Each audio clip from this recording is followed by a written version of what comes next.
Nabi memberikan tiga amalan utama. Assalamualaikum warahmatullahi wabarakatuh.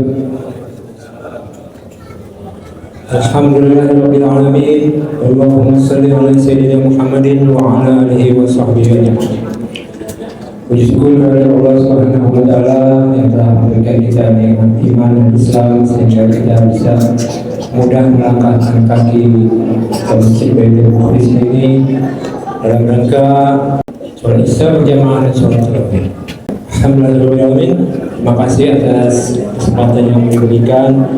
Yang saya hormati bapak-bapak ahli ulama, ketua DKM dan pengurus, imam dan muazzin, para hadirin hadirat sesepuh yang saya hormati, para remaja dan para pelajar yang disayangi oleh Allah Subhanahu wa taala.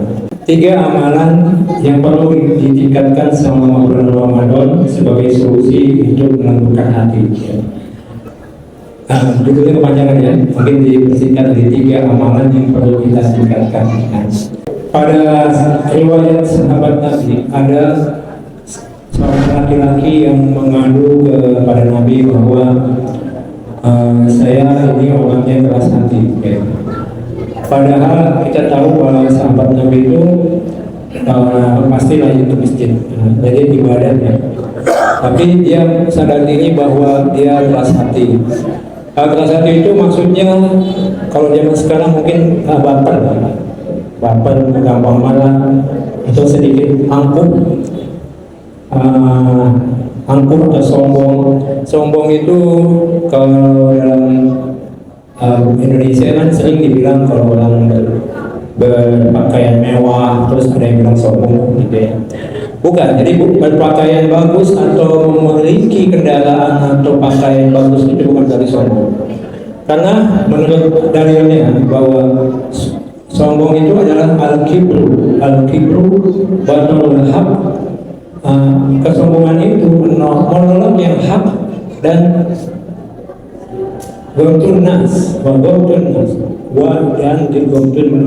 meremehkan nas orang atau manusia. Jadi orang yang ketika dikasih tahu dia akan menolak ya, dan meremehkan orang. Nah, untuk mengatasi itu kita diberikan namanya bulan Ramadan ini sebagai ladang untuk meningkatkan ketakwaan sesuai dari kutiba alaikum syiyam yang ujungnya adalah la'allakum tattaqun. Jadi ada tiga yang perlu kita tingkatkan. Yang pertama, tingkatkan sholat ya. Sholat fardu dan sholat sunnah. Sholat sunnah yang sholat fardu baru saja kita lakukan, sholat sunnah juga dari ba'diyah. Nanti sholat tarawih, sholat sunnah lagi. Besok sholat qobliyah subuh, kemudian sholat duha, dan banyak sekali. Kita tingkatkan kualitas dan kuantitasnya. Nah, sholat subuh ini sebagai indikator orang beriman ya. Karena Buya Hamka pernah mengatakan kalau mau lihat orang Islam, lihatlah nanti saat sholat Idul Fitri ya. Itu banyak orang Islam yang orang iman juga ada.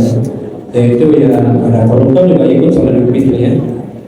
Kemudian yang berikutnya kata Buya Hamka juga kalau mau lihat selain Idul Fitri ya, ada Jumat juga ya, ramai kan.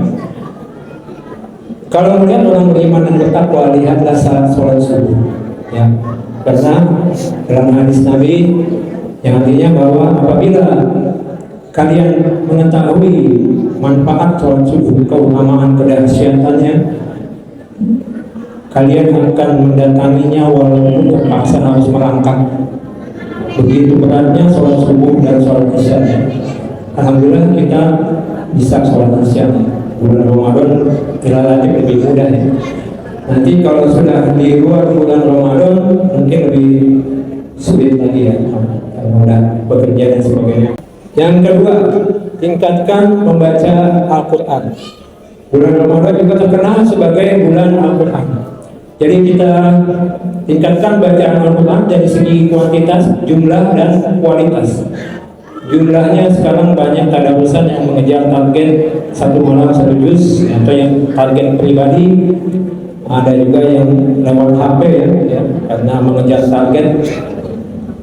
Nah, saya punya ilmu warisan dari Ustadz Haji Abdul Muluk, mudah-mudahan beliau dapat pahala jariahnya, yaitu untuk pemula 7 kali pintar bisa menghafal mana huruf yang bertemu dan tidak bertemu.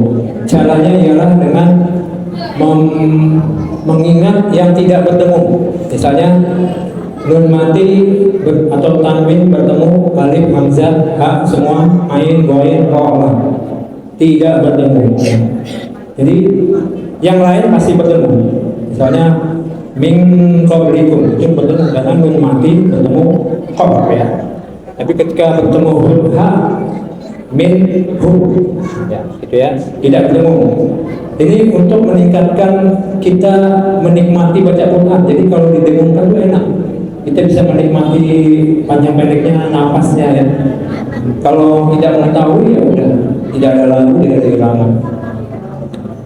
Jadi saya ulang lagi, alif, hamzah, ha semua, ain, ghain, ra tidak bertemu. Jadi ha semua itu kan ha pedas dengan kha ya. Udah kedua, yang ketiga sekarang. Yang ketiga kita tingkatkan infak sedekah. Bulan Ramadan ini kita tingkatkan infak sedekah, baik yang sembunyi-sembunyi atau yang terang-terangan ya.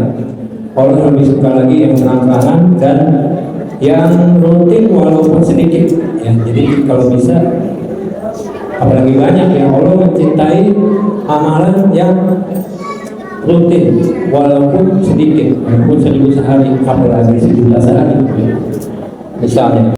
Nah, bagaimana cara kita berinfak atau sedekah itu? Urutannya ada di surah Al-Baqarah ayat 215.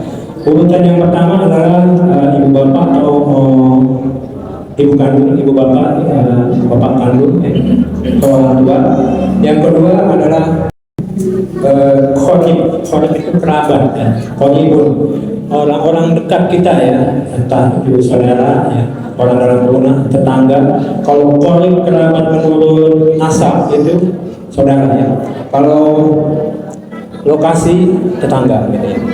Setelah tetangga, urutan berikutnya adalah siapa itu? Orang-orang miskin. Orang miskin, kemudian orang anak yatim. Dan yang terakhir adalah ibu sabil atau orang dalam perjalanan yang nanti bakal ada yang mudik nih.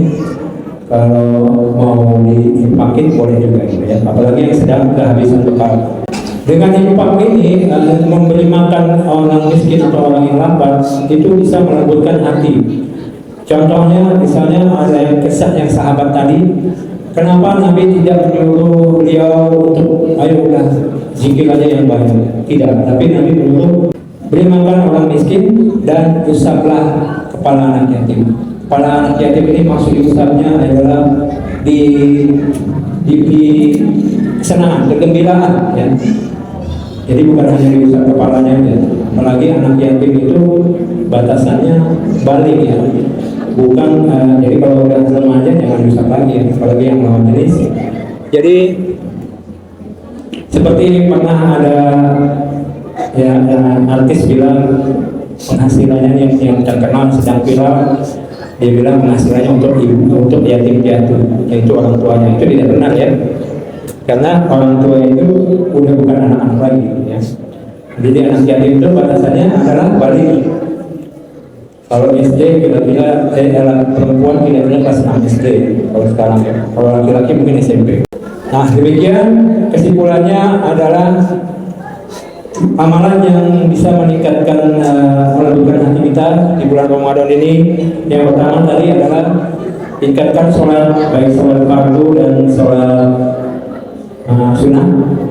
Yang kedua, tingkatkan bacaan Quran kita, baik jumlah dan kualitasnya, tajwidnya, panjang pendeknya, karena beda panjang beda arti.